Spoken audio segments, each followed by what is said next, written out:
பேர் வந்து பாலமுருகன். மதுரை மாவட்டம் சிலம்பட்டி பூச்சிவெட்டி மாலப்பட்டியில் நாங்கள் குடியிருக்கோம். நாங்கள் வந்து பரம்பரையாக விவசாயம் பண்ணிட்டு இருக்கோம். இதுக்கு முதல்ல வந்து முருங்கை இந்த மாதிரி விவசாயம் பண்ணோம். இப்போ வந்து மல்லிகைப்பூ விவசாயம் பண்ணியிருக்கோம்.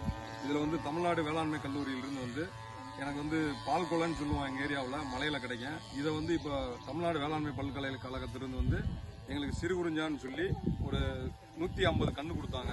150 கன்றுமே வந்து நான் சுற்றி வேலி மாதிரி அகத்தி தென்னை வாழை இருக்குது, அதில் சுற்றி நட்டு விட்டுருக்கேன். அதில் வந்து மகசூல் எவ்வளோ கிடைக்குன்னா பச்சையாக வந்து 150 கிலோ கிடைக்கும். 150 கிலோவில் நான் காய வச்சு எடுத்தேன்னா ஒரு 70 கிலோ பக்கம் கிடைக்கும் எங்களுக்கு. அதை கொண்டு போய் நான் விருதுநகர், மதுரை, தூத்துக்குடி இந்த மாதிரி இடத்துல கொண்டு போய் நான் வித்துட்டு வருவேன். இதுதான் இப்போ நான் பண்ணிட்டு இருக்கேன். இது வந்து தொடர்ச்சியாக பண்ணுறதுனால எங்களுக்கு நல்ல ஒரு மகசூலாக கிடைக்குது. பூச்சி இதுக்கு வந்து பூச்சிக்கொல்லியோ உரமோ எதுவும் நான் இது வரைக்கும் பயன்படுத்தணும் இல்லை, பயன்படுத்துறது தேவையில்லை. அதை தண்ணீர் மட்டும் பாய்ச்சினாலே போதும். சிறுகுறிஞ்சானில் வந்து இது வரைக்கும் நாங்கள் எந்த ஒரு பூச்சியும் தாக்குனது இல்லை.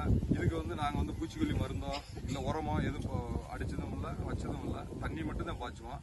இதை வந்து அறுவடை வந்து 50 நாளைக்கு ஒரு தடவை, 60 நாளைக்கு ஒரு தடவை வந்து நான் அறுவடை பண்ணுவோம். சொல்லுங்க சார். இதில் வந்து 2 ரகமான செடிகள் எனக்கு கொடுத்தாங்க. இது வந்து செக்குன்னு சொல்லி, இது வந்து கொஞ்சம் இலைகள் வந்து பொடி பொடியாக இருக்கும். இது வந்து டிஎன்ஜிஒய்ன்னு சொல்லி 14 சொல்லி ஒரு ரகம் கொடுத்தாங்க. அது வந்து இலைகள் வந்து நல்லா அகலமாகவே அதிக மகசூல் கிடைக்கிற மாதிரி நல்லா இதாக இருக்குது.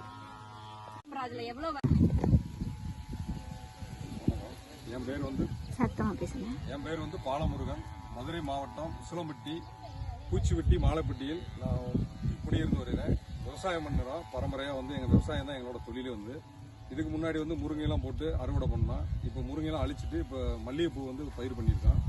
அது கூட வந்து தமிழ்நாடு வேளாண்மை பல்கலைக்கழகத்திலிருந்து பால்கோளன்னு சொல்லி எங்கள் ஏரியாவில் சொல்லுவோம். இது அவங்க சிறு குறிஞ்சான்னு சொல்லி கண்டு கொடுத்தாங்க.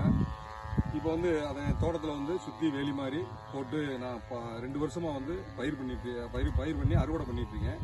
இதை ஒரு 50 நாளைக்கு ஒரு தடவை அறுவடை பண்ணுவோம். அறுவடை பண்ணுறப்ப வந்து ஒரு 100 கிலோ 110 கிலோ இந்த மாதிரி கிடைக்கும்.